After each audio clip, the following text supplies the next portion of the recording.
Hello everyone and welcome back to the channel. Thanks for joining me for another Transformers review. Today we're going to be taking a look at the brand new R.E.D or Robot Enhanced Design Arcee figure from Transformers Prime. This was a whole saga to get hold of. Long story short, we did a group buy, got them from Spain. I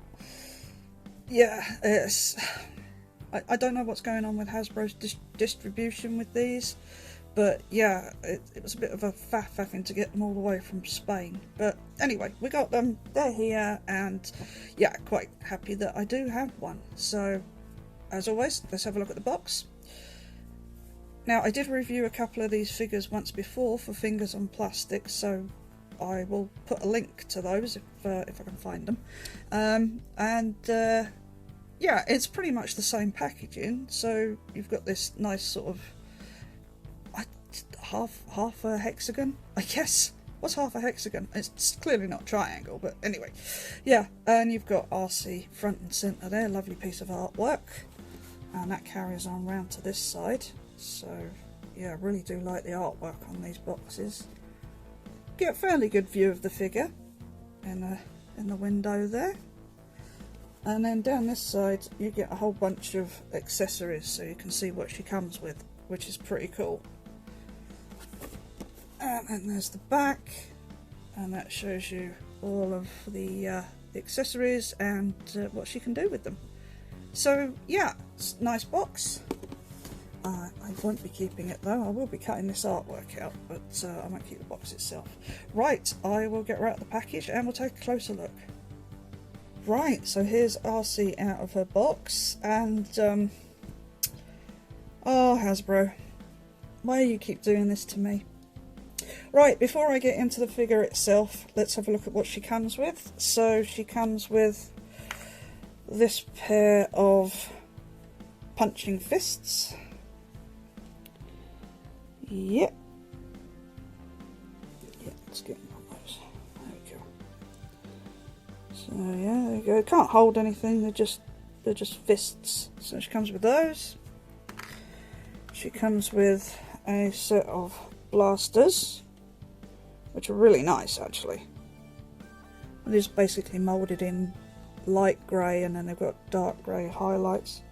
I will say, I apologise if the sound quality of this video is a bit rough. If you can hear something going on in the background, it's bucketing down with rain at the minute, and it's just yeah, it's really hammering. So yeah, there's those blasters. She comes with a pair of I'm not sure what you call these, they're not knives, sort of, I don't know, swords, the ones that clip onto her arms. You can see there's a clip there, but we'll get to that when we get to that. She comes with these, and I thought, okay, what the heck are these? Yeah, on the box, hold on, let me get a box. On the box, I'm going to have to lift the camera, hold on. On the box, there, they're supposed to be Energon coloured, but nope, they didn't cast them in the same colour as they cast the Energon cube, so it's just grey. It's just grey. I mean, they were making the Energon cube anyway, would it have been that difficult? I mean, and speaking of, here is the Energon cube, which is pretty cool, but it's basically just a large lump of semi-transparent plastic in purple. I mean, it's alright, don't get me wrong, it's pretty cool, but I would have really liked those. I would have really liked these to have been cast in the same colour, transparent, translucent plastic, but they didn't do that, so that's... Oh, Hasbro. Alright, so let's, that's all the accessories. Let's move those out of the way for a minute, and we'll come back to what we can do with these. I mean, you can't do anything with the Energon cube, so we'll just leave that there. Oh, and I forgot, you get these sort of tech spec kind of drawing, not tech specs, technical drawings in the box. That one's not very good, but This one's pretty cool. So I quite like these. I'm still a bit miffed that with my Soundwave one I got another Megatron. And Capel said they were going to send me a fixed arm cannon for Megatron, and they never did, so thanks for that, Capel. Brilliant customer service there. Anyway, right, let's have a look at this figure, because, oh dear, I was really looking forward to this one as well. I'm going to say right off the bat that the problems that persisted with the first wave of these R.E.D figures have not gone away. And that's a real shame, because these are really good looking figures, but the quality is just, it's poor. I mean, like,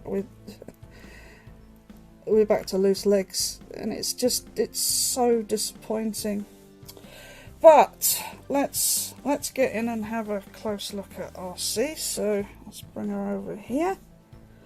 I mean, she's got a really nice face sculpt. The whole thing is sculpted really well. Please don't think that I'm taking anything away from the people who sculpted this, because I'm absolutely not. It's the QC that's let it down really badly. But it is really nicely sculpted, and it's painted well as well, to be honest. I can't really say much about the paint apps because they look pretty good. I mean, that looks like prime Arcee. No two ways about it. And you can see she's got quite a lot of this gold detail going on. So she's got it like in here, places like that, on this piece here. We'll get to the hands in a minute. I have issues with the hands. So it's well painted. The only bit I've got an issue with is this bit here. I'm not quite sure if that's paint. It feels like a bit of glue, actually. But yeah, the sculpting's really good. I mean, you can see a motorcycle mode wheels just tucked in there. So, you know, it's Arcee. I'm not, you know, it's even a wheel in the back. It doesn't spin or anything, but it's, you know, it's there. It's just the QC again. It's just let down by the QC.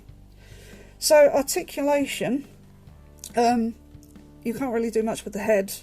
I think it is on a ball joint, but you know, you can turn it from left to right, and that's about it. It doesn't go up. She can't look up. She can't look down. I mean, that's the amount of movement you get there. So that's a shame. Her arms are on a ball and a swivel type jobby. It sort of swivels that way, there's a hinge that way, and then you can rotate the whole thing around. She does have she's got two joints here, so she's got a rotation at the elbow there, but she's also got this rotation here at this sort of bracer glove piece. It's difficult to show because I'm trying to keep hold of it. The elbow does bend a little over 90 degrees, and then you've got rotation at the fist, and it's on one of those joints that bend in and out. She's got waist rotation. It looks like she should have some kind of ab crunch because it's there, but I can't get it to go forward at all, and it'll only go back. I mean, it's not even a millimetre, it's like half a millimetre. Unless mine's just really stuck, but I've tried and I can't get it to shift. So, yeah, the chest piece here is a separate piece. See, I think it's on a peg or something, but it is separate. So if we get that joint to actually work, she can bend forward, but I can't get it to work. And honestly, they're so fragile, I don't want to force it because I don't want to break it. But yeah, she does have that waist swivel anyway. This piece is separate here, so she can kick out to the front fairway, and she can go out to the back. Actually, probably all the way around if you forced it, but I'm not going to. Out to the side, about to there. She's got a upper thigh rotation, and then this is where the problem is, especially on this left leg. This ball joint here, or this swivel joint here, is so loose. It takes almost nothing to move it. Yeah, that's a real shame. But as you can see, she can rotate her leg there, and it will. So, I mean, it's just through sheer gravity. Just well, hold on. There you go. It's so loose. So yeah, but she can bend if you could, but it's no good because you can't use that joint really. And she does have a sort of a swivel at the toe, and it will go up and down. But you gotta get it in the right place. So you point all the way down. There's a bit of paint slop on there. That'll come off. Yeah. So she's got that, but then you can't really do anything else with the rest of the foot, so yeah. Oh, and also quite interestingly, she can bend her elbow backwards, which looks horribly painful, but you know. So yeah, she's a little bit loosey-goosey on her feet, sadly. I mean, I suppose I could say that they have improved the QC a bit, but yeah, it's not much. It's not much. So, right, so that's it for the articulation. I want to talk about these hands a bit more because I don't know why they've done this. She's got these gripping hands. Yep. Oh, come on, focus. You know you want to. There we go. She's got these gripping hands, but she can't hold anything. She can't hold any of her weapons because, yeah, she doesn't have any. She didn't come with anything that she can hold. So she's got a pair of completely pointless gripping hands. I don't know who thought that was a good idea, but yeah, and the reason that she's got a completely useless pair of gripping hands is because these sword, dagger, shiv things clip in under her arm here. So you've got a slot there. And that clip is just going to pop in there, like so, and you will feel it. So she can't hold those because they clip into her arms, and she can't hold the blasters because the blasters are designed that you pop a hand off, and then you... Oh, crikey. That is so thin. See how thin that peg is on there? That is properly thin. Ooh. I'm going to change these very often, that's for sure. In you go. There we go. So now she's got the blaster. So, which, I mean, to be fair, that looks great. That's screen accurate, to be sure, you know. But then that leaves her with a grippy hand that does nothing. There's no... Stand, woman. There's nothing you can do with it. I mean, anybody who's seen the show, R.C. can be quite sassy. And I kind of wanted to do that pose, you know, where she's sort of standing around and she's got like one hand on her waist.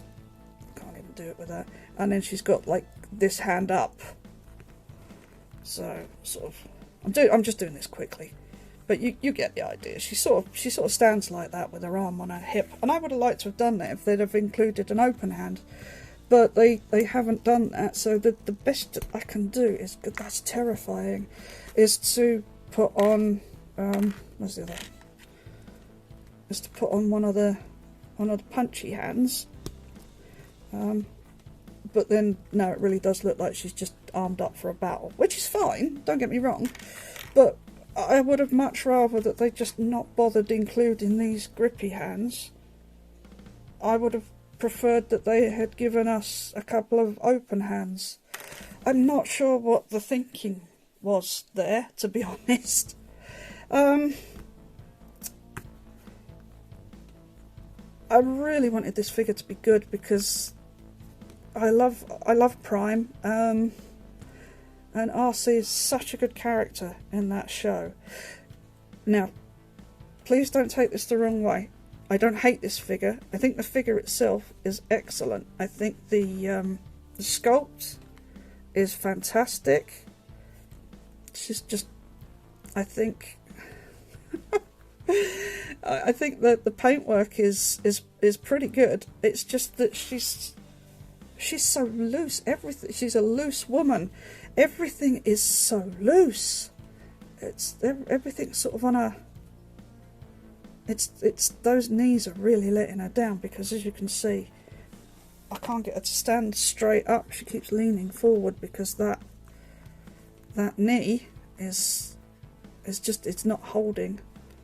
That's a bit better. But then she's leaning back a wee bit. Now, as I said at the top of this video, we did a group buy for this. So check out Simon over at Fingers on Plastic. He and Odimus Prime and possibly Paddy will be doing reviews on these. So perhaps their copies are better. I really hope so, because it's so close to being perfect, if not for the loose joints. At least we've done away with all the horrible sort of bits where, you know, like where the sprue marks were on the first wave. These sprue marks were horrible, you know, great big lumps of plastic left. I mean, it's still a bit tatty down there on her leg, but it's not as bad. So yeah, I think the quality is getting better overall. They just need to look at these joints. Now, I've heard Ben from Ben's Collectibles talk about this product called Kiki, and I think I'm going to have to try and find that myself, because usually I would use clear nail varnish, but the joint is, so you can see, the joint is, I'm sorry this is going on a bit, the joint is so small, it's so tiny, that if I put clear nail varnish on there, it's probably just going to eat straight through it. So I'll see if I can find this Kiki stuff. But yes, before I don't want to sort of babble on too long about the QC. Overall, if you can get one, and you can get one at a decent price, I think she's worth getting if you can live with the QC problems. It's not the worst thing ever. It really isn't. It's just, it's difficult to pose her because of her wibbly wobbly knees. But other than that, she's a decent figure. So yeah, I'm going to leave it here. So I don't want to go on any more about it. But yeah, I think she's fairly decent. I guess sort of a 6 out of 10 if you can live with the QC issues. But yeah. So that's it for this one. I do have the Cheetor to review, so I'll be doing that next, and that will be going up straight after this one. So as always, thanks for watching, take care of yourselves, and I'll see you next time. Bye bye.